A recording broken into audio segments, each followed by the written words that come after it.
संचालक रामपाल दास को 16 साल बाद कोर्ट ने बरी कर दिया। रामपाल समेत उनके 24 प्रदेश के बहुचर्चित करौथा कांड में सतलोक आश्रम के संचालक रामपाल दास को 16 साल बाद कोर्ट ने बरी कर दिया। रामपाल समेत उनके 24 अनुयायियों को भी इस केस में आरोप मुक्त कर दिया गया है। फिलहाल रामपाल दास बरवाला आश्रम में हुई हिंसा के मामले में हिसार जेल में बंद है। रोहतक के करौथा गांव में रामपाल दास का सतलोक आश्रम है। जुलाई 2006 में रामपाल दास के समर्थकों और ग्रामीणों के बीच झड़प हुई थी। इस दौरान जमकर हिंसा हुई। ग्रामीणों के साथ आर्य समाजी भी रामपाल दास के खिलाफ खड़े हो गए थे। झज्जर की तरफ से डीघल गांव और रोहतक की तरफ से करौथा गांव के लोगों ने रामपाल दास के आश्रम को घेर लिया था। इस दौरान फायरिंग भी हुई, जिसमें सोनू नाम के एक किशोर की मौत हुई, जबकि 50 से ज्यादा लोग घायल हो गए थे। ग्रामीणों में रामपाल दास के खिलाफ गुस्सा बढ़ता जा रहा है, जिसके बाद हरियाणा सरकार ने भारी पुलिस बल भेजकर रामपाल दास के आश्रम को खाली कराया और उसे गिरफ्तार किया। रामपाल के वकील अभिषेक चौधरी ने बताया कि 2006 में जो मुकदमा दर्ज किया गया था, उसमें पुलिस कोई सबूत पेश नहीं कर पाई। सोनू नाम के जिस किशोर की मौत हुई थी, उसके भी कोई साक्ष्य नहीं है, या रामपाल या उसके समर्थकों की तरफ से चलाई गई गोली से भी उसकी मौत हुई हो। इस केस में रामपाल दास समेत 24 आरोपियों को बरी किया गया। 3 अन्य को आर्म्स एक्ट के तहत 2-2 साल की सजा सुनाई गई है।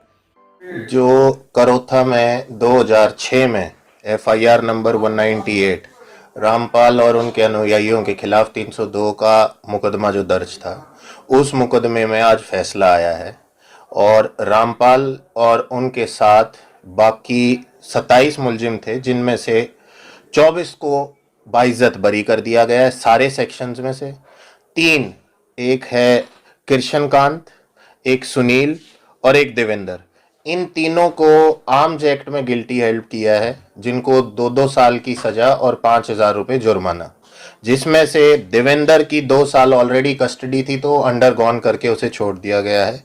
जो बाकी 2 हैं उनका 2 साल होने में कुछ समय है। बाकी सारे मुलजिमों को बाइज्जत बरी कर दिया है आज कोर्ट ने। ये राकेश सिंह जी की एडिशनल सेशन जज रोहतक की कोर्ट में केस था, आज उन्होंने फैसला सुना दिया है। रामपाल दास और उसके समर्थकों पर हत्या और हत्या के प्रयास समेत दर्जनों धाराओं के तहत केस दर्ज किए गए थे। तकरीबन 1.5 साल तक रामपाल दास जेल में रहा।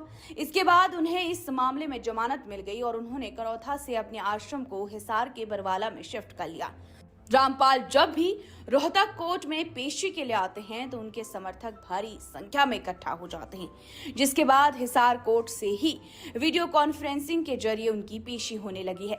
कुछ दिन बाद हिसार कोर्ट से बाहर भी उनके समर्थक जुटने शुरू हो गए, जिसके बाद वकीलों और रामपाल समर्थकों में झगड़ा होने लगा। इसको लेकर मामला हाईकोर्ट तक पहुंचा, जिसके बाद हाईकोर्ट ने रामपाल को पेश होने के आदेश दिए। रामपाल ने कोर्ट की अवमानना की और हाईकोर्ट नहीं किए, जिसके बाद कोर्ट ने हरियाणा सरकार को आदेश दिए और रामपाल को गिरफ्तार कर पेश करने को कहा। रामपाल बरवाला आश्रम से बाहर नहीं निकले, जिसे हरियाणा पुलिस ने जबरन बाहर निकाला और गिरफ्तार किया। इस दौरान भी रामपाल समर्थकों और पुलिस के बीच जमकर हिंसक झड़प हुई, जिसमें कई लोगों की मौत हो गई और उसी मामले में फिलहाल रामपाल हिसार जेल में बंद है। तो हरियाणा के हर खबर से करवाएंगे आपको रूबरू। आप जुड़े रहे हमारे साथ।